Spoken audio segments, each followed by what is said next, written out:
Welcome to SkyTeam's The Corporate Bartender. If you work in HR or make people decisions in your organization, this is the place to be. Now pull up a stool, belly up to the bar, and join us for The Corporate Bartender. All right. Well, welcome everybody. Here we are yet again. Must be Wednesday. Must be the bartender. And what are we? We are episode, 56? 56. Good Lord. I know. And it's almost October. We've been doing this since March. And I love every single Wednesday and each and every one of you. Today, we have a special guest. We have Jen Thurman. Wave, Jen. Say hello. Hello. And we're gonna be chatting with Jen about all sorts of things, from transitioning to transcendence. It's going to be a really deep conversation. She's got a lot to say, and it's going to be a lot of fun. It's going to be elevated, not deep. Elevated. Oh, all right. See what I did there? I see what you wordplay. I like it. Awesome. Well, let's get right on into it, guys. Today's HR news. I was just clipping some articles over the last couple days, and there were a few that stood out to me. This one I thought was really interesting. It was a survey done in Canada about how COVID has redefined the role of HR, and it's really interesting. Like, if you look at those topic areas listed, not the typical ones that we're used to seeing, but the thing that I thought the most funny was the sub headline there. While HR professionals report new challenges during the pandemic, many Canadians remain unaware of HR's role. I thought, well, some things will never, ever change. But it's also not always a bad thing. It's true. And I say that actually seriously, in addition to the obvious tongue-in-cheek, but HR can be a lot like IT. When it sucks, everybody knows and complains about it. Mm-hmm. If you're doing your thing, it's like, oh, I don't even notice you. I don't even know what they're doing. I just know it feels good to work here. Right. So there are some good things about that. If you want to be a glass half full person. That's not my jam, Laurel. We've already established that's not Eric.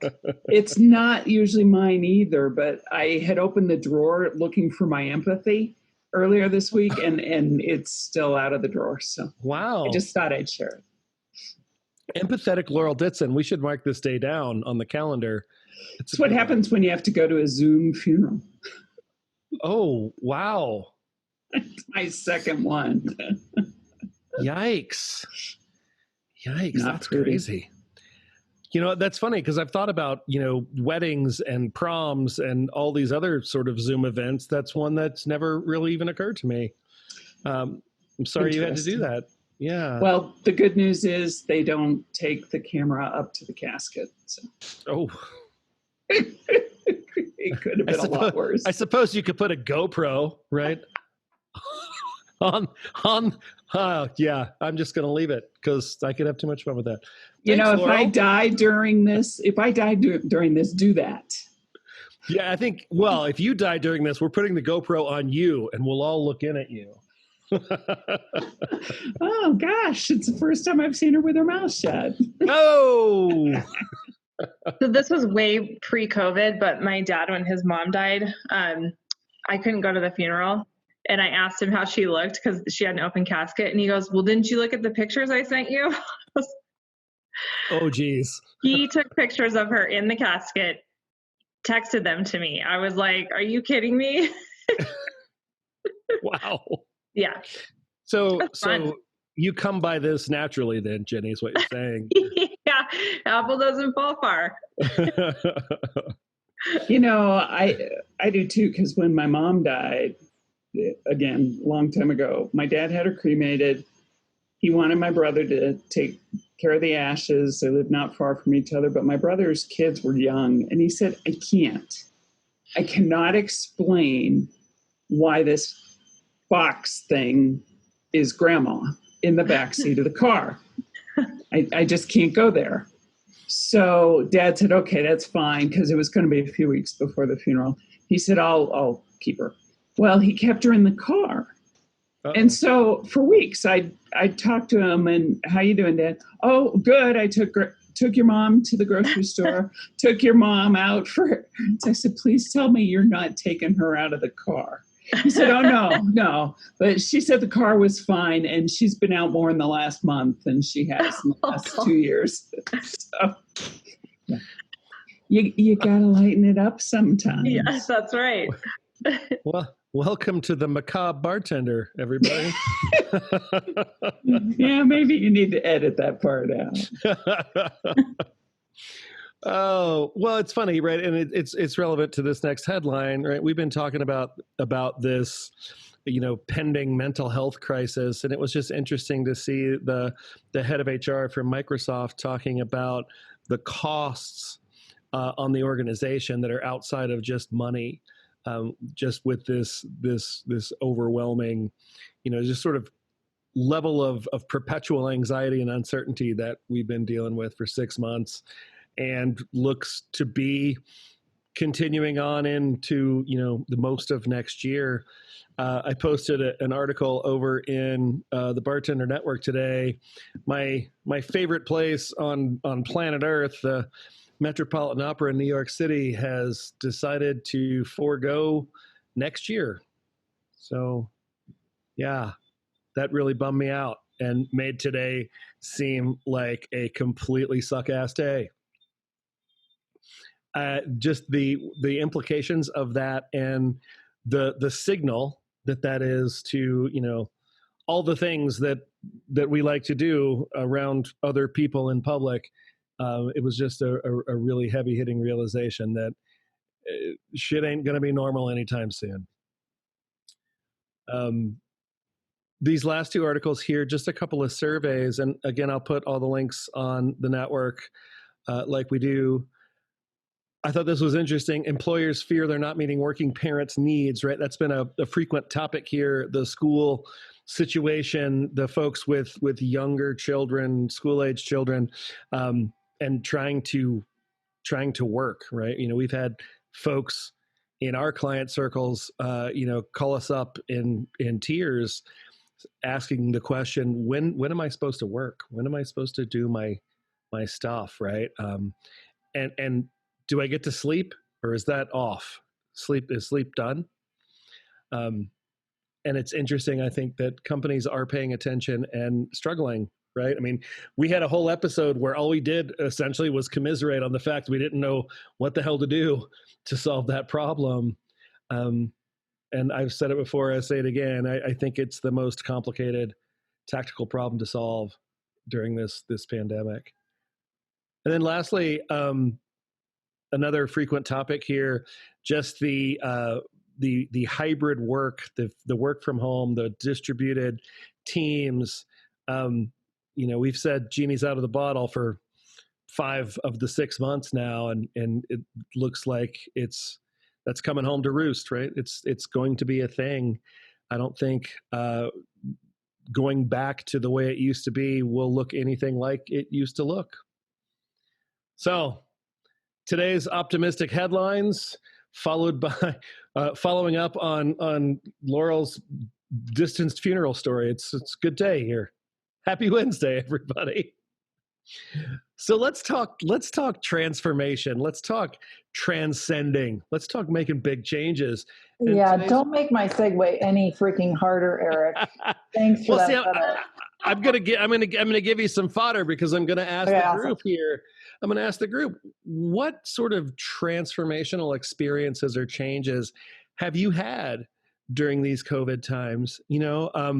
I think to just what I spend my time doing every day, and it is 100% different than how I spent the majority of my time, back in February. And there's been a lot of goodness there, right? We've done a lot in the way of virtual delivery and content creation, and I got you knuckleheads to hang out with now, and it's a thing that I wouldn't have even been able to to dream up in my brain back in January. I would have never invested the time. I would have never built the skills or bought the gear or did any of that stuff unless I had to. And it's been pretty amazing. Ruby and I talk about this all the time. We look back on the last 6 months, and it's pretty cool, the things that we've gotten to do and the people that we've gotten to meet and hang out with. I mean, Morag and I interviewed Marshall Goldsmith for our new book the other day. That was bananas. That was crazy, right? And it's just a thing that would have never happened except for the situation that we find ourselves in. So I don't know. What about you guys?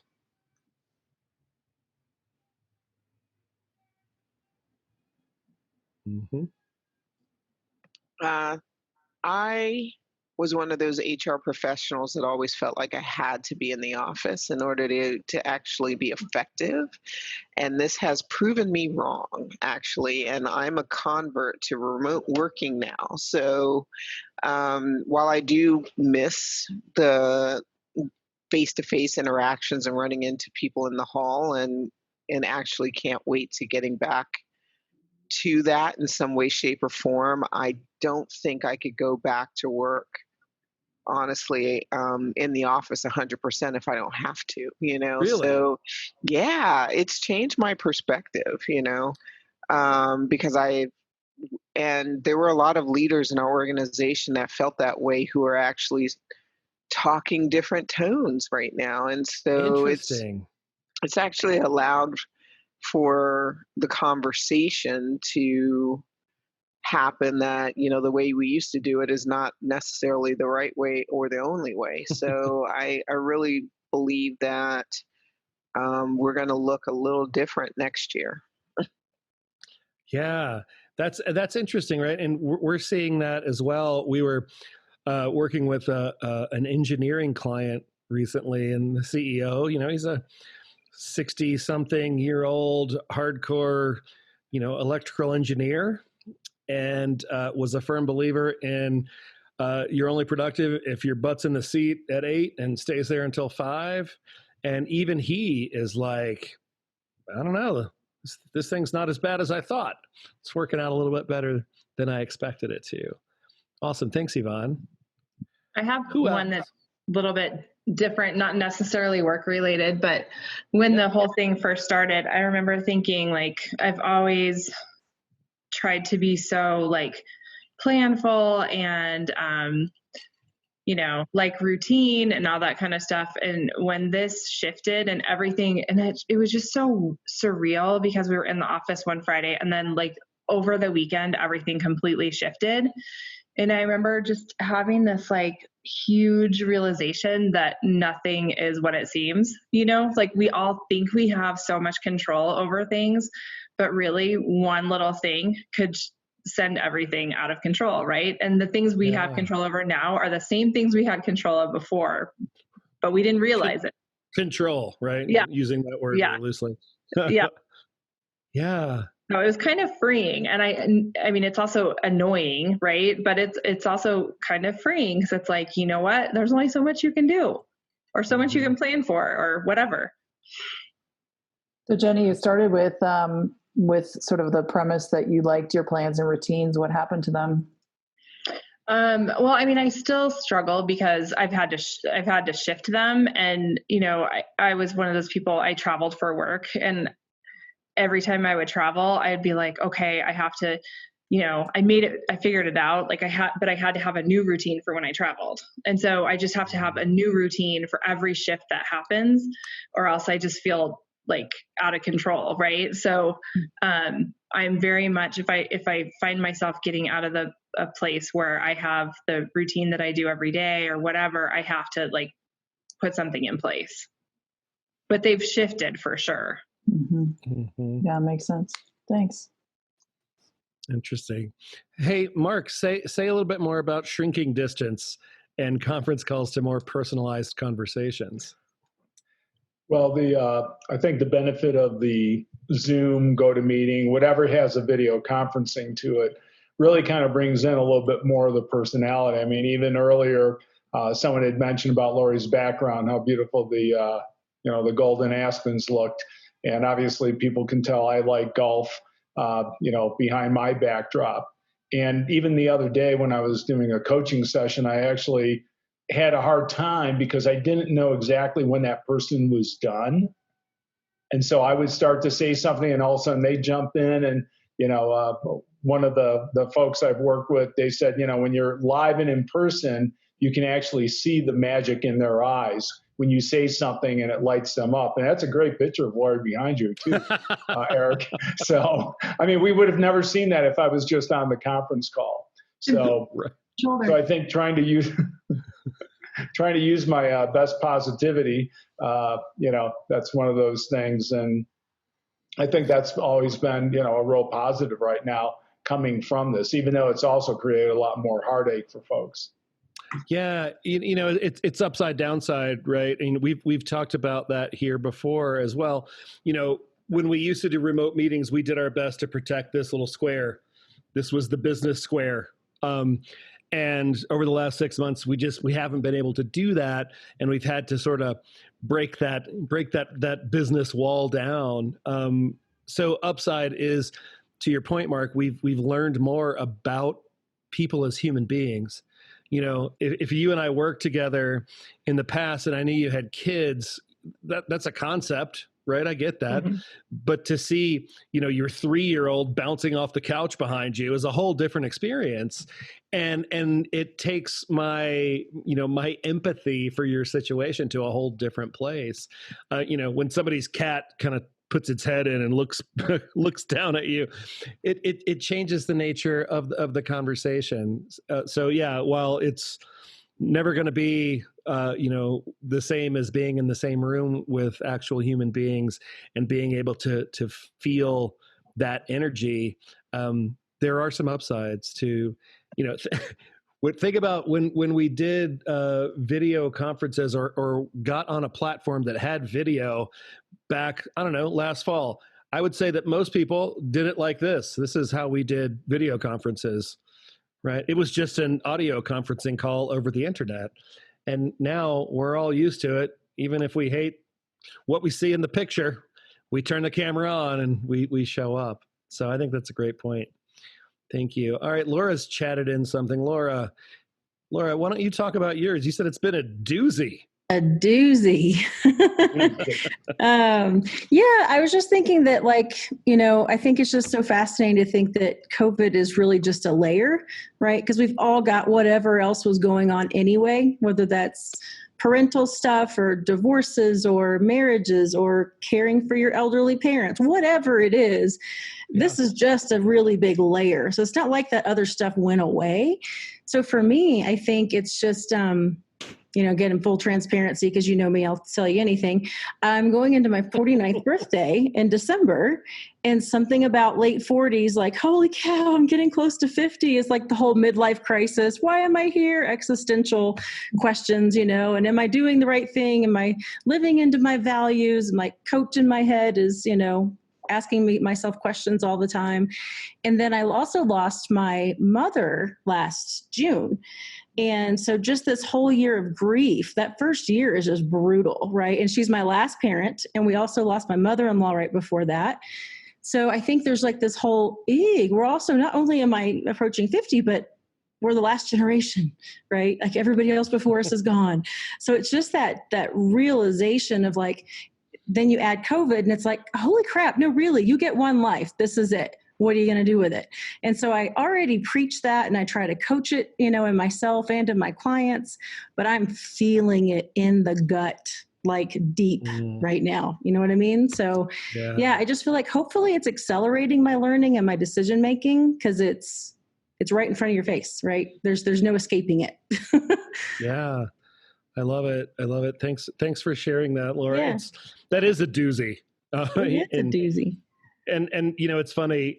I had my 50th birthday a few weeks ago, and I totally understand the existential weight that comes with that. And, I think that comes with that in any time when you reach one of those milestone birthdays, the one with the 0 at the end of it usually. But to hit one of those during these times, I remember back in the spring, I thought, oh man, it must suck to be a senior in high school and graduating during COVID times. That sucks just as bad turning 50 during COVID times. That's right.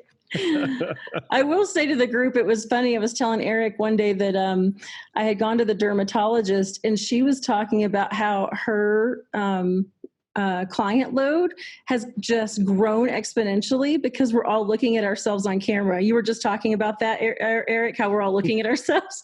So she was talking about how, her business has actually boomed because everybody's looking at themselves on camera all day and like, oh man, I got to get this done and that done. So I guess somebody's thriving.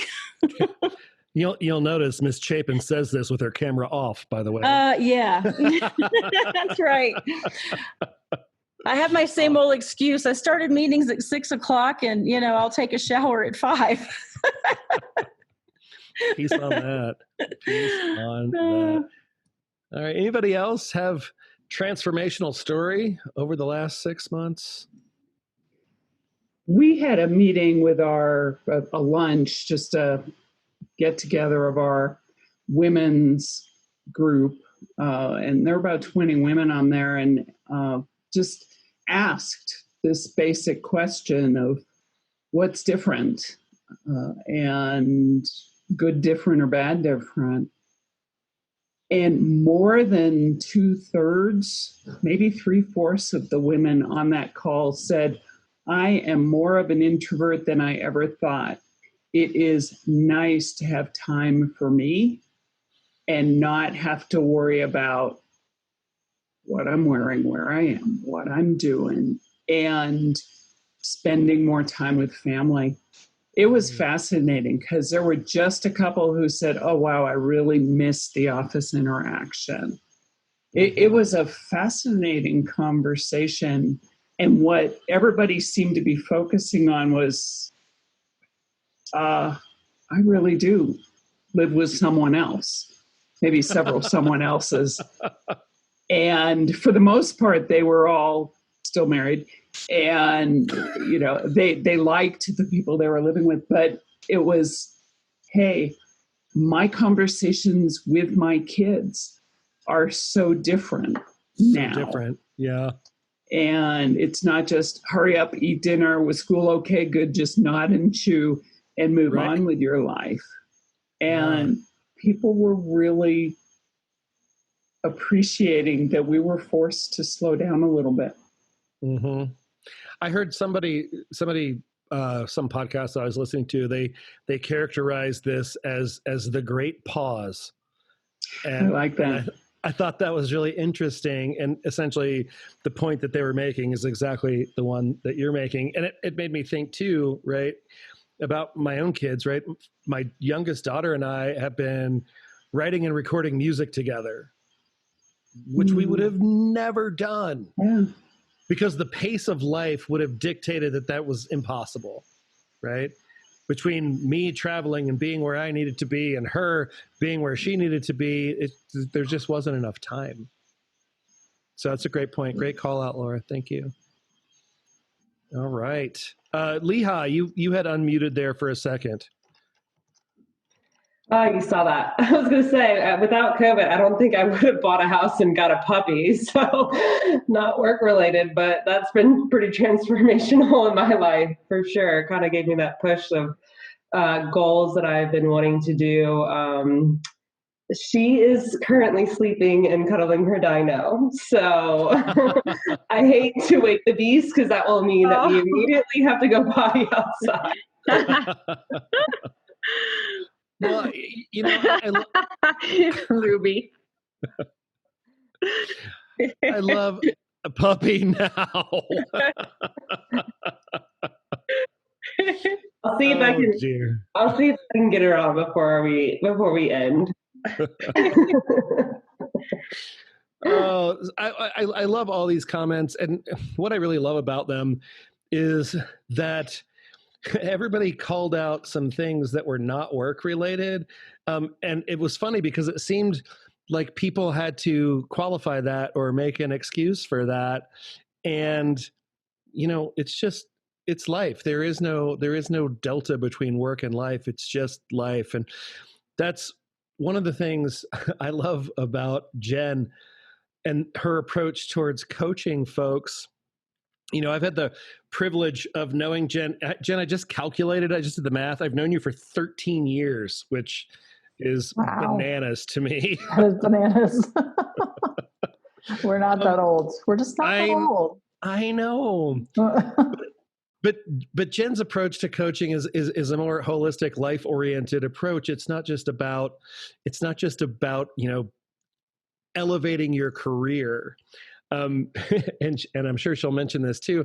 Jen used to focus on high-performing professionals. That was her niche focus. And I was listening to her podcast the other day and appreciating her new appreciation for the type Bs of the world. And I think the great pause here has let some of those type Bs come out of the closet. Jen's approach to coaching is about simplifying things. It's about adapting to the nuances of circumstances. And I love that she uses the word transcend in her branding, because that's where we are. That's life in 2020. We have a choice. And to be able to work with somebody that A, espouses that mindset, and B, just gets it, is a gift. So Jen, welcome to the Corporate Bartender. Welcome to the Crazy Crew, this randy bunch of knuckleheads who will say anything. Not sure about the randy part, but I really like the weirdo part and the knuckleheads part. I love that. No, thank you very much. I've been sort of catching up on what you guys do here, and it seems like a really fun community. One of the things I wrote down when you guys were talking was, the things that have changed for all of us is how we spend our time and where we spend our time. Virtual delivery of so much of our connection. But I added on there community in new spaces. This for me for this introvert has been really nice because by necessity, people have brought their communities to my office, right? And I'm able to access that gain access to those communities from here. And so I'm just really grateful to be here and to be a part of this one today. So thanks for having me on. Absolutely. Thank you so much. Why don't you tell us a little bit about who you are, your background, your leadership journey, your story arc, including any weird or unusual jobs that you might have had or clients that you might have had. All right. So, like many coaches who coach folks in the corporate world, I came from the corporate world. The unusual things about me is I kind of did my life a little bit inside out. I did not go linear the way that people think of traditional life. I started college, 1 year of college, and then found myself with child at age 19. And made some choices and had a baby. And so it really inside out. So I had the kids, I was going through school, then I got married, then had some jobs, then I had another baby, then I got my nose pierced. Once I graduated from college because I felt legitimate and like I could do that finally, and I wasn't a 12-year-old, trying to pretend. Then I worked my way through some corporate experiences that were really formative and really exciting. This is where I met Morag and Eric and Stacy. So that's sort of like, I'm really an open book. I've made things work in my life. Despite being a teen mom, have 2 degrees and I had a really good career, which I dumped about 3 years ago. And what prompted that big transcendental shift in your life? This is really where the transition and transformation and transcendence comes in for me. like so many people in their mid 40s, I was in my early 40s at the time, life experience can rock you pretty hard. And my younger brother, I'm the oldest of 5, 2 sets of us, different dads, but my younger brother, Justin, died of an accidental overdose in 2016. Yikes. And he had been such a, he was just an out loud work in progress. He had been sober for 7 years. He had just moved a year before that to Boulder, had ditched his own background in law to become a restaurant owner and was working his way up through the ranks in some fine dining restaurants. He was working at Frasca at the time. Those of you from Boulder will know that restaurant. So he landed that gig and was just kind of big deal gig. It was a big deal gig. Yeah. With tons of potential. And his dream was to open a farm to table. Relapse, and we're fully following the opioid crisis because that was his deal, and as is sadly common, when he did have that relapse and slip, he overdosed. So I share that now without any sort of like drama slam, because it's just part of my fabric of my story. But what my brother did for me during the year that he was here and the couple of years before that was just share his journey of getting out of all of his old stories, untangling this sort of cobbled together web of acceptable kind of norms. What you're supposed to do. Yeah, what you're supposed to do, what your life is supposed to look like. And, for him, it was all entangled with addiction and trying to kind of cover up that part of him. But also, he was this brilliant guy and he was supposed to be something.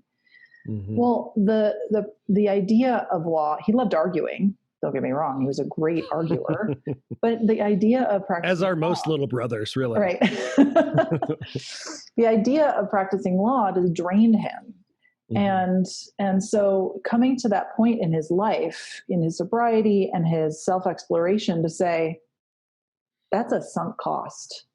Like I'm just going to throw good money after bad if I continue to go there. And so, at the ripe old age of 35, I'm going to shift my life and take my kids in a completely different direction, because that's what my soul is calling me to do. It's a ballsy move. And, as the big sister, I was always like, be practical and exercise more and stop drinking and you should get a job. Right. So after some of the grieving started to pass, and, there's a lot more story here, which I won't belabor the point, but, I looked around at my life and I said, I've been muscling through. I have sort of stumbled into this career that I'm really good at, that's easy for me to do. And if anybody's read Gay Hendricks' The Big Leap, I was really operating in a zone of excellence that was sort of easy, but not very fulfilling for me. The other thing was I had this series of incredibly inept people leaders, and it was the same person over and over and over and over and over again. And I realized I'm choosing them. Why am I doing that? What lesson am I trying to teach myself here? And what do I need to do? So I hired myself a coach. I plunked down $35,000 and took my coach by the lapels, and I said, I need to know what I want to be when I grow up, because I don't want to just do all the supposed to's. I'm not sure that this career path is a sunk cost, but I know it's not lighting my soul on fire. So through discernment and, really getting in touch with my values, my strengths, what lit me up, it took me a couple of months, but I said, I'm going to do this. I'd always kind of fancied myself a therapist, but I didn't want to deal in that kind of dysfunction. I just have such a tender heart. Like I can't, I mean, the truth is. So you chose corporate America, which is no dysfunction whatsoever. Well, it's funny that you say that, because what I sort of confessed to my coach was, I could be a therapist. I'd be a really good therapist. I don't want to work with assholes. And, sure. So again, I repeat what I said last time. Exactly. You chose corporate America, which is loaded full of assholes who are dysfunctional. So yes. Well, and amazing people, right? Yeah. I think that our systems and the ladders that we create in our organizations create this sort of tension and competition and all that kind of stuff that pits us against each other and creates sort of asshole behavior. Mm-hmm. Well, sometimes that's cultural too, right? It's encouraged. In one of your recent podcast episodes, you made mention of an organization that we know and hold dear to our hearts, and the culture of that organization was such that behavior was rewarded. Yeah, rewarded. Yeah, and it was really sort of a dog eat dog, competitive. Tons of backstabbing that would happen, ladder climbing, sharp elbows organization. Yeah. It's a very sharp elbows organization. I like that. That. So from the perspective of the work that you're doing now, you chose this very alliterative 3-word slogan for your business. That's just lazy branding. Well, talk to us a little bit about, just some of the lessons that you've learned, stories that you've picked up in this, transform, transition, transcend kind of coaching mindset. I'm sure you've had some pretty interesting clients along that path. Yeah, I have had definitely a lot of people in transition, but that's where transition came from in the first place, because all of my as a corporate communicator, and you HR people know this too. I mean, we work hand in glove all the time on transitions within an organization, whether it's a restructure or a new cultural initiative or a new rollout of a big product or M&A. It's all transition. Right. And there's this constant state of something's changing and we need to transition. We need to refocus. And we need to pivot, right? People are always saying pivot. And then, like you're in the middle of the M&A and they're like, we just have to swivel, right? Which is just, repetitive pivoting. And so that was the work I knew. And that was the work actually that bridges so well into coaching.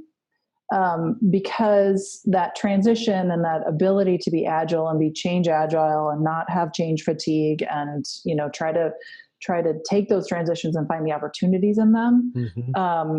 Where I was sort of skimming the surface with 10, 15% of what I could influence the organization to do in terms of what they could consider. Coaching really allows me to kind of deepen into that and say, okay, so it's not just what you tell your people and how you engage with your employees and how you engage with the media and investors, but how are we going to culturally think about this transition in a way that's more holistic? Mm-hmm. But better than transition and better than the repetitive swiveling is transforming, right?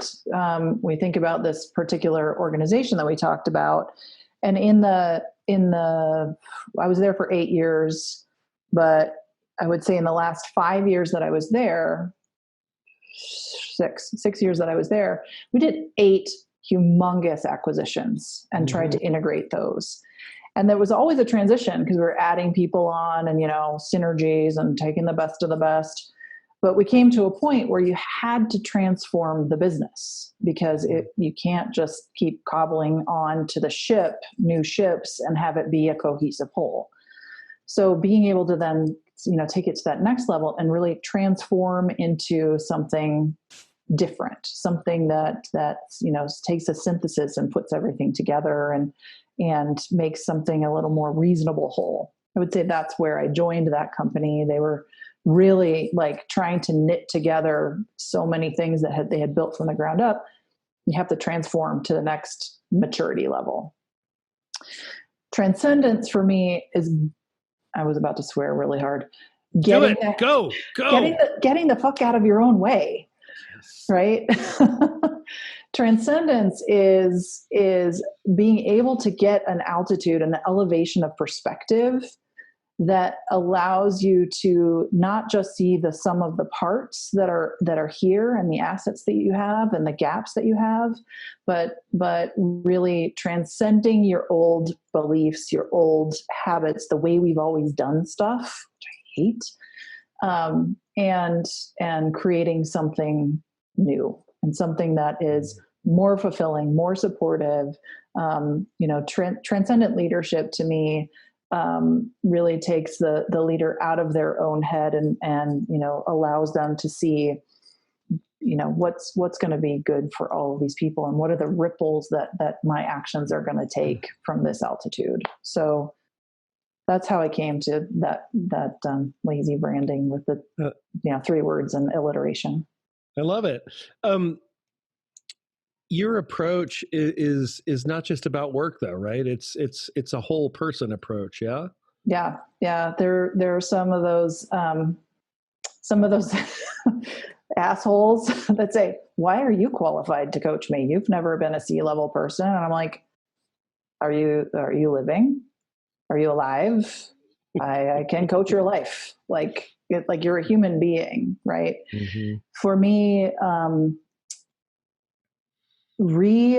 regaining, Brene Brown said this, and I can't even remember which one. I think it was in The Power of Vulnerability, which is actually an audio file, is where I heard it. But she said, I think that's where it was. Sorry if I'm misattributing, but she said in adolescence, we sort of start lopping off pieces of ourselves in order to be accepted, right? And certainly we do that as we come into an organization. My nose ring did not last that long in the organization, right? Because eventually I decided it was time that I needed to get rid of that. Even though I interviewed with it, that was important to me. Edgy. You're edgy as fuck. Coming to this stage in life, this 30s, 40s, 50s, especially if you haven't really recognized it, we have this longing, this need to reintegrate ourselves, to bring ourselves back to wholeness, to, oh God, I used to love to play the guitar. I want to do that again. Or, I used to love to paint. I want to do that again. Or I used to have more fun, and I did things that were more adventurous than just a happy hour every Thursday. And so I think that coaching the whole person and where they're showing up attitudinally and with their energy and their frequency is more of a transcendent transformation than just, kind of working the problem. I'd rather search for the opportunity than work a problem. And for me, finding that opportunity requires a 360 view of all of the inputs and outputs of your life and what you believe and what you stand for and what your strengths are, so that you can sort of filter the world through that and pick and choose where your spots are. Yeah, it's interesting. We talk about this notion of transformation and transcendence. You've been off the radar a little bit lately, and you put out a Facebook live video. You peeked out into the world. I burped. And you made reference to re-emerging. Would you mind sharing with the gang here just a little bit about that story, right? How you found yourself pulling back and what compelled you to burp in front of everybody? Yeah. As humans, I think we're cyclical, some of us more than others. And I've always known this about myself, right? I have cycles. I was very surprised that this happened during the summer, because usually my cycle is winter. But there's more energy at certain times for us, right? Wait, is there a puppy? The puppy! The chat box is in the way of the puppy. How do I move this little blurb? Okay, there's a puppy. Oh my God, puppy. So I was surprised to find myself in what my coach Allison Crow calls bug soup. And it's the metaphor of the caterpillar becoming a butterfly, right? And so transition is the caterpillar getting him or herself up to the branch. Transformation is bug soup to me, right? Transforming into something different requires disintegration, requires quiet, requires a hibernation of sorts for me. And I think for many people this can be true. But this hibernation was rough. COVID was rough. My ability to, so I am an introvert, and at first I was like, no problem, no sweat. Right. I've been working from home all the time, and now I don't have to go fill a seat at a dinner I didn't want to go to. But I realized that like those external things that trigger me into coming out of my introversion were not there anymore. And so without forcing that or setting up a structure or a system or a routine, Jenny, that allowed me to have that external pressure, external stimulation, I kind of did this. I was still serving my amazing clients really powerfully. I got a glut of them out of the shutdown, which was beautiful. But I was just on my own, and for my own growth and my own business, I was really pretty flat. And I didn't, I had started this podcast. I was, slamming on one a week, and it just went into nothing. And for a while I thought, oh my God, I got to do something. And then when I just let it be, and I realized I'm just in bug soup right now, I'm trying to fly, and I'm literally a mush. Like there's no recognizable anything for me right now. I'm not a caterpillar and I'm not a butterfly right now. And so when I gave myself the grace to be there, and, I did this with reminders from my coach. Coaches can help us do this. It allowed me to come out of that chrysalis with a lot more tenderness for myself and others. And so that was the bug soup. I would say I'm still sort of sitting on the branch, letting my wings dry right now. And this is a nice drying exercise being here with you guys. But because I did that, I feel fresh. I feel like I have, some new ideas. I honestly have some more innate confidence, along with some curiosity and freshness and beginner's mind again, that feels really good. And, somebody said the other day, I'm glad you're feeling better. And I was like, I wasn't really feeling bad. Like if we see bug soup as part of the natural evolution of transformation, and we allow ourselves the grace to be there, it doesn't feel bad, right? It just feels like necessary and a pause. Yeah. When we talked the other day, you mentioned surrendering to it, right?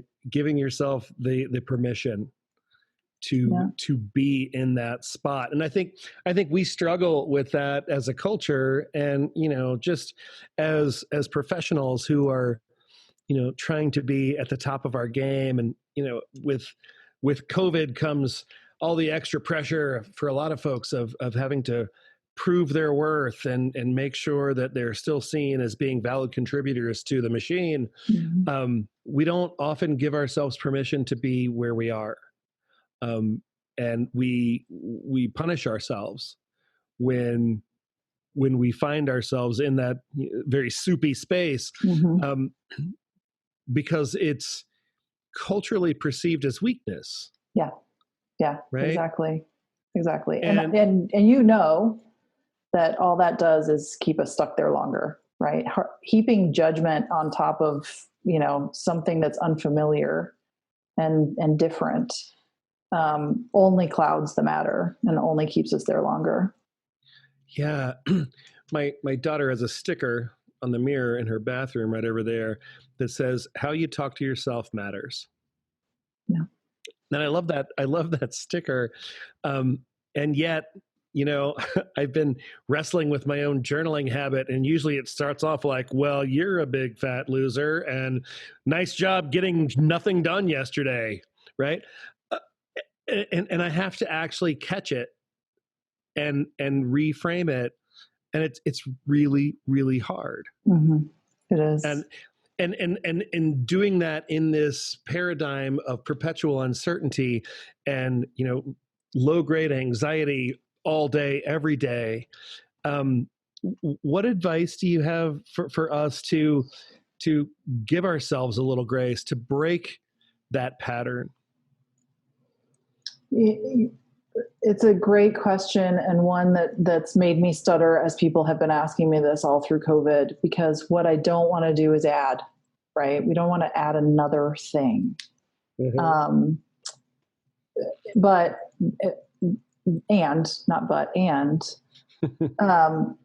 Those foundational practices of mindfulness and intentionality and consciousness are the only thing that work, right? It's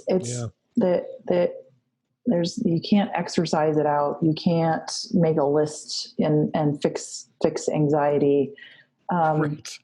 It is literally slowing down that thought pattern, because our thoughts create our emotions, which create a result or an action, right? That's like coaching 101. What are the thoughts that you're thinking? What are the emotions that are coming about as a result of that? And what action do you take when you feel that feeling? And if we don't slow that down and we don't interrupt the thought pattern, it's like lather, rinse, and repeat, right? Yeah. So the advice that I've been giving is, what are your foundations? They don't have to be 45-minute rituals in the morning, but what are the foundations that you have? My foundations are, 20 minutes of movement, stretching in the morning, 10 minutes of meditation, and journaling as long as I can, right? Just clearing out morning pages, blah, blah, blah. I told you, Eric, the other day that I follow, Tim Ferriss's Tim Ferriss's daily journal, which is 3 things I'm grateful for, 3 things I want to experience today, and 3 affirmations that I'm working on for myself. So I finish my day with all that. And so if my morning pages are, God, I got a crappy night's sleep last night, I have a lot to do. Okay, that's fine. Gratitude, experience, affirmation. So those are really foundational for me. For me also, even through the bug soup. So I'm doing this like almost every day, Saturdays and Sundays, maybe not. Maybe I'll sleep in instead. I know that movement helps me, and whatever movement that means for you, right? Getting that body moving, getting in touch, getting integrated with the body, so important. I stopped drinking altogether. I know that's heresy on the corporate bartender, but I just knew for myself that was not feeding the nutritional soup that I was needing to float in. And so, what works for you? What is supportive? What's nourishing to your body and your soul during times like this? Yeah, I love it. During times like this, you started a podcast. I sure did. That's fun. And it's called Conscious Leadership, but it's not really called Conscious Leadership. No. When you go look at it and you see the title screen, it's called Self-Conscious Leadership with the word self scratched out. So, yes. And you started this amidst lockdown. Mm-hmm. So tell us about that. How did it come to be? Why did you decide to be a podcasty person? Well, other than just wanting to be rich and famous someday, and not being able to do that without having some sort of voice in the world. Hey, and you can entertain tens of people at a time. I know, I do. I am up to like 44 listens to one of my podcasts. For me, it was a thing that I added. It was a thing that I always said, I have something to say, but I'm afraid to use my voice. And so it was a direct challenge from my coach to say, because I was like, I'm thinking about starting a podcast, and you know how you do that thing, and it just like goes for months and months and months, and you realize that you're 30 years later and you haven't done the thing. And I need a microphone, and I need a, one of those like halo lights that people have. And I like the studio. And she's like, no, you need this, and you need Anchor, which is a, like a little app that you can do your podcast on. And I want you to do it by Friday. So where do you do your podcast, Jen? In my closet. You can hear the echo in here because we have wood floors. And so I literally we have a 1924 little house in Park Hill, Colorado. And the closets are literally like this big. So my clothes are like perfect sound barrier. So I just take my computer and I go into my closet, and that's where I'm talking to you from. Necessity. I just wanted people to be able to picture that while they're listening to you this week, with the coat sleeve hanging down over your laptop. Even funnier. So the doorknobs in my house are original 1920s doorknobs. Last week I got stuck in my closet. I couldn't get out. I had to text my husband and tell him to come let me out. No joke. No, this is not an exaggeration. And I know, Skip, did he come right away? He did. Thank goodness he was home. Oh, that's awesome. So you started this thing, and one of the things that I noticed about it right away is it's a hero's journey story. And every week we learn a little bit more about our intrepid hero, and that intrepid hero is you. Is me. That was ballsy for me. Two things here. The fellow that I first worked for in PR and communications, his name was Josh, really avuncular, older guy. He always used to tell me, we're star makers, not stars, right? So it was very discouraged to be in front of the camera, very discouraged to be on stage, very discouraged to sort of like insert opinion here. And the other thing is just, your own insecurities and worthiness issues. Who wants to hear from me, right? But I realized that is actually what's holding me back from reaching out to some of the more exciting people that I do want to work with and see if they need support. Because my human journey I always felt like I was apologizing for it, right? Mm-hmm. I always felt like I was apologizing for showing up in the boardroom because I was just the communications person. Well, all these just the HR people, we get that. Yeah. And so I thought, I have been so, and you can listen to the very first podcast, which describes it in painful detail, how I felt working at that company. And it was that way from the day one to, year 8.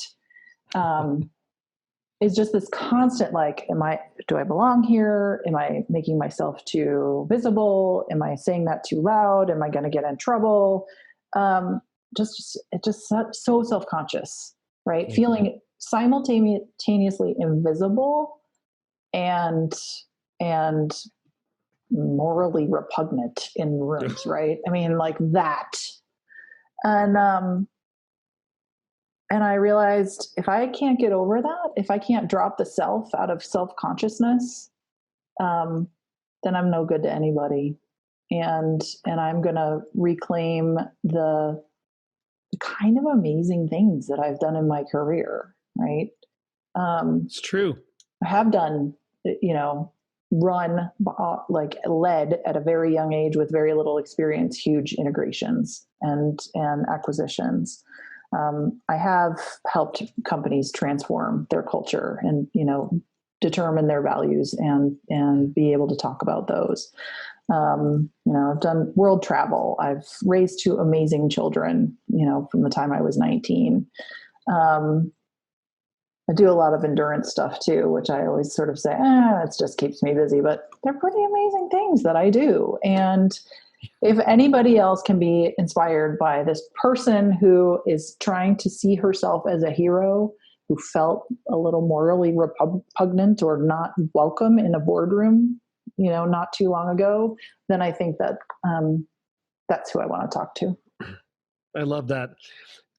And Jen, let's be clear. You are a goddamn hero, right?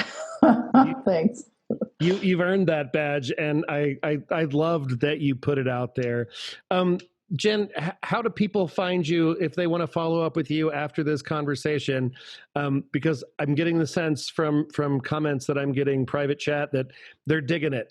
So Awesome. How do we find you? I would love to talk to anybody. JenThurman.com is my website. Jen@JenThurman.com is my email.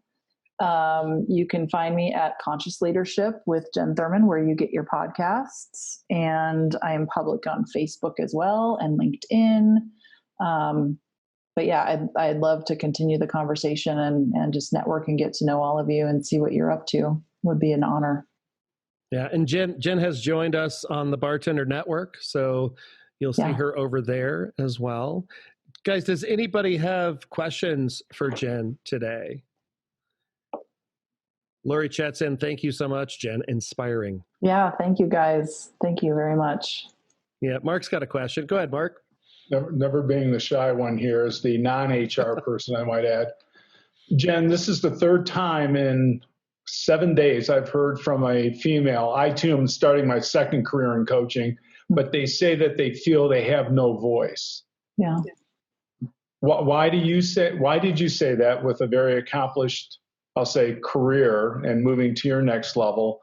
But why would you feel someone at the age of 25, 30? I think I know the obvious answers, but tell me what I don't know of why they feel they have no voice, especially as they are now becoming frontline managers, first-time managers. Mm-hmm.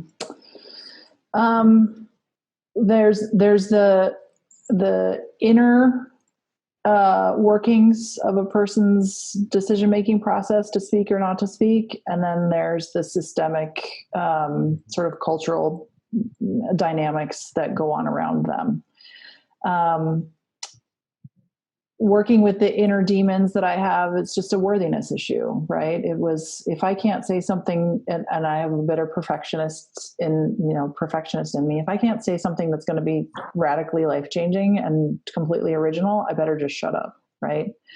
Yeah. What I've learned over the years is actually and I know this and this is what makes me an amazing facilitator and had made me an amazing facilitator in those boardrooms, is I actually can say things a little bit differently to promote better understanding, right? So it's not like it's a genius new idea that I've got, but my perspective, whether it's the hero's journey on self-conscious leadership or facilitating or coaching, my perspective and my unique way of seeing that through my filter and lens is resonant with some people, right? That it can translate for folks. But the worthiness issue is, is what I have to say important enough to speak up? And then you get to the external dynamics of that, right? I have, and I'm just going to go ahead and say it, I have been mansplained so many times in my career, where finally towards the end, I started like standing up and saying, I'm pretty sure I just said that, but thanks for, sort of confirming that's what I said.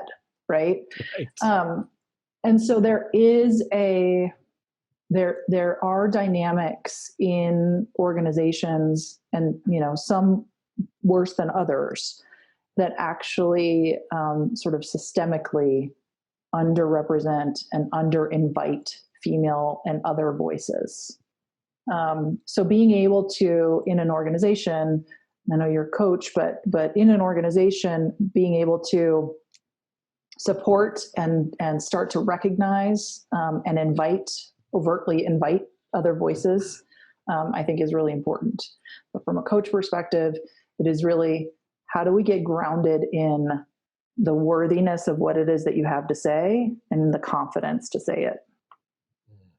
And then I obviously need to take it that next level up, who I've already coached at the director level, to really give them the feedback to say, you know what, there are folks that don't feel like they're being heard. Mm-hmm. So now how can I help you appreciate those different perspectives and recognize those perspectives? Because these are the folks that are coming from your team. Yeah, yeah, exactly. One of my favorite prompts, I think that we talked about this the other day, Eric, I'm not sure. talked about it sometime this week. One of my favorite prompts is without really saying, okay, we're going to look for diversity here. Just think about the introverts in the room. If you just think about it, introvert, extrovert, what my favorite prompt is, okay, who are my introverts in the room? Would you like to be invited to speak? Right? Doesn't put them on the spot, but allows space in the conversation for other opinions. And that's so true, right? Introverts need the space and probably won't jump into the fray without being invited. Mm-hmm. Mm-hmm. Yep. It's awesome. Thank you. Yeah. Thanks for the question. Any other questions for Jen, guys? I was kind of reflecting on the, you said something about being ballsy. And I had a situation where I was at the same employer for 18 years. So I started when I was 25. Wow. We don't hear that very often. Yeah. Pros and cons to that. But I had reached a point, and I progressed in my career. I just was doing it within the same organization, really attached to the mission and my team specifically. But there was, as per usual, dysfunction in a lot of different ways. And at a certain point, I realized that because I had grown up there, I took with me this lack of confidence in that, I don't have important things to say. Like that just kind of stuck with me, even as I continued to progress. And so when I finally left, because I recognized I was getting institutionalized there, like I was like trying to look over the wall. What are you guys doing over there? And I was getting my master's degree, and that was probably the best thing I ever did because it surrounded me with different people, right? And so I took a big step and I left, and I took a pay cut, and I took a demotion from leadership to, something different because I wanted to do the thing that I loved. I didn't want to do a slice of what I loved and all the crap I hated. I wanted to do the thing I loved. And congratulations. And so what that allowed me to do, and I don't remember having the conscious thought of like, I'm going to show up differently, but I just did show up differently. And I just started saying shit, right? Instead of that filter that you're always like, I'm thinking this, I don't know, should I say this? And I just started stuff. And I kind of put myself out there to say, if they don't like it, that's okay. But I have things to say. And so you brought me here to do this. So I'm going to say them, and it's gone okay. Yeah, that it's identity, right? You had your identity at the previous organization. Hang on one second, guys.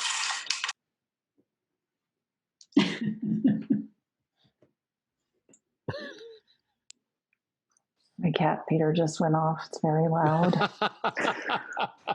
I got the good office, which means I got the cat feeder and the cat box. Both. I didn't want a cat. You got the in and the out. I also have a dog. Just saying. You had your identity wrapped up in an old story, right? In that old role, and that old role, as you said, really wisely carried through those rules, right? I'm new here. I'm young here. I can't talk. Sometimes being in a new environment, we get to reinvent ourselves. I do a ton of work with people around embodying the next level, right? Getting again, it's transcending the old level story and the old level rules and making new rules and really embodying what that sort of executive leadership looks like, or the director level or the VP level or whatever it is. But the fact that you just kind of innately did it for yourself and gave yourself that freedom that's really like, pat yourself on the back there. That's awesome. Yeah. she high fives herself. She's pretty awesome. I will say that too. And she teaches me new things every single day and empowers me and helps me to become better. And so I'm grateful for you, Lori Lance. Yay. Awesome. Jen, thank you so much for hanging out with us today. I feel like I talked too much because we've gone way over, but this was so much fun to be here in this room with you guys and just being able to share community. So thanks for having me. Yeah, no, absolutely. We loved it. Loved every second of it. Guys, you know how to find Jen now. Let's do some funny stuff and get on out of here for the day. Today's funny stuff, I had a couple feel-good funny things just because I thought we could use some feel-good funny stuff today. So this is the first one. Here comes the sun. This is for dog people. Sometimes adults need gold stars too. And it says things like, I only cried once today. That's fab. Look at you eating food. You got outside today. That's so awesome. You put pants on. Yay, you. This one just made me laugh. Netflix used to come in the mail. Sure, Grandma. Let's get you to bed. What is BSDM? Bitch, social distancing matters. And my favorite funny thing of today, every family has its secrets, and after sitting in on my daughter's Zoom class, let me tell you this, those secrets are now public. Oh, and today's semi-quarantine cocktail is the third wave. It's inspired by an article I read with Jared Polis today. It's a riff on the painkiller because why not? You need a little bit of rum, followed by the third consecutive 7-day period of increasing cases in Colorado. You're going to need some pineapple juice and a significant outbreak among 18 to 25-year-olds. I believe the number is 1,200 CU students are now positive for COVID-19.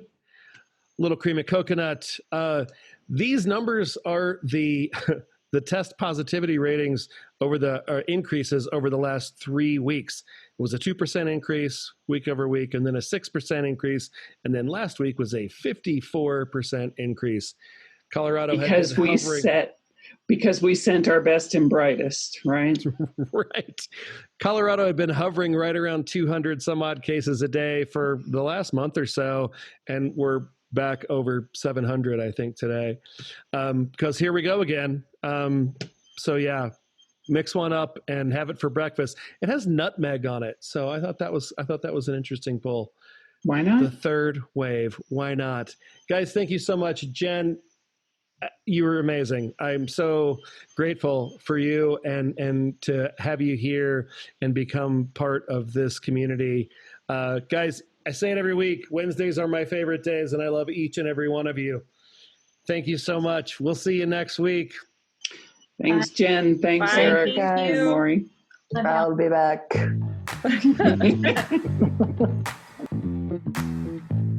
Thank you so much for joining us today. If you had a good time and learned a thing or two at today's happy hour, please share it with your friends. If you want to join our tribe, head on over to skyeteam.cloud/TCB or email us at info@skyeteam.com. That's SKYE team.com. Thanks again, and remember, you've always got friends at the Corporate Bartender.